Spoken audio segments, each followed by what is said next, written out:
What up, though? Welcome back to the Mic Check Podcast. This is T Word, the People's Champion. My co-host, Cool K, the casual man, not the casual fan. We back in this thing, and today we're going to be talking about Shakur Stevenson and a recent fight opportunity that he basically turned down. He didn't like the numbers, but before we get into the video, don't forget to like, comment, and subscribe. We do appreciate the feedback, and also we're on the road to 500. So if you hit us up with one more subscriber, we're going to cross that lofty goal that we've set and start moving on to the next one. But in the meantime, we're going to drop this dope ass content. So Cool K, let's get right into it, bro. Shakur Stevenson apparently was offered a fight opportunity with undisputed lightweight champion Devin Haney.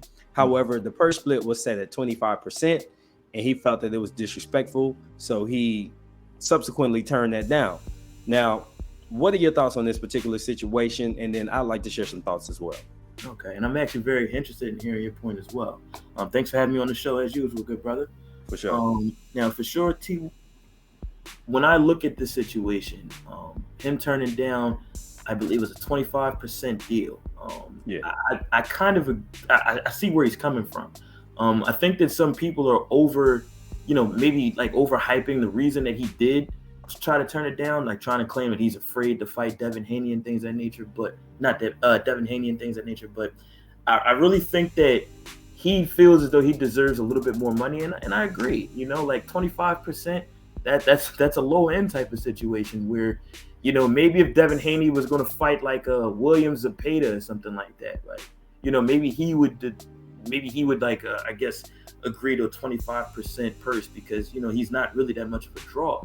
And Devin Haney, let's be honest, right? I mean, he's the undisputed lightweight champion of the world. He's rightfully ranked as number one. However, he's not the biggest draw either.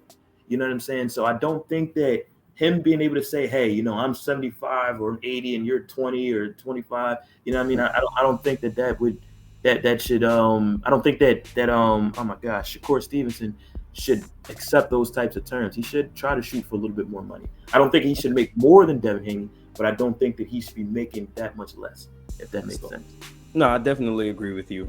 I don't know if 25% was a genuine offer necessarily outside of just putting something in the air. But then at the same time, business is business. And as I mentioned in the previous video, boxing is no longer a sport, it's a business. And it's been that way probably our entire lifetime since the 80s when Don King really became the man and pay-per-view became a thing. But that being said, the numbers are always going to rule which matchups get made.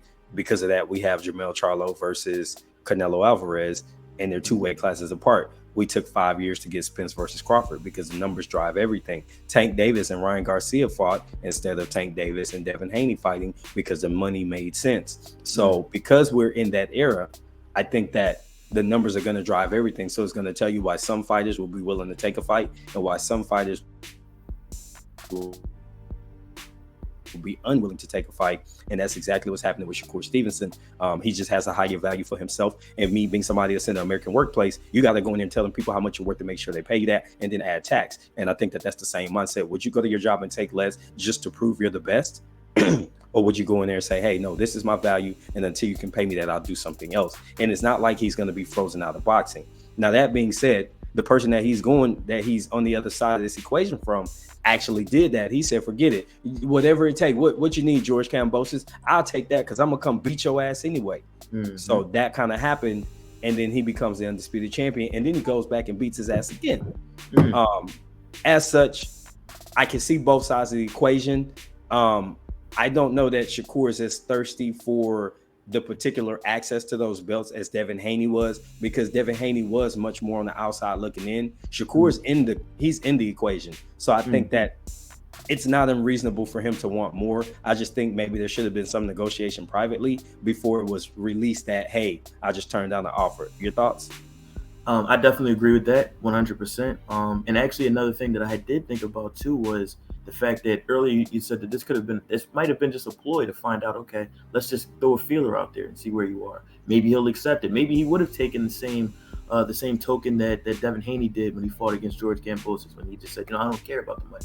Just give me the shot. I'm going to beat your ass, and then I'll beat your ass again, and then I can take over and become the guy that offers somebody like Shakur Stevenson 75-25. You know what I mean? So so I definitely agree, with that it could be a situation where it could be like a ploy, just trying to see what numbers that Shakur may want to take. Okay. That absolutely makes sense to me. Lastly, we'll close on this, guys, too.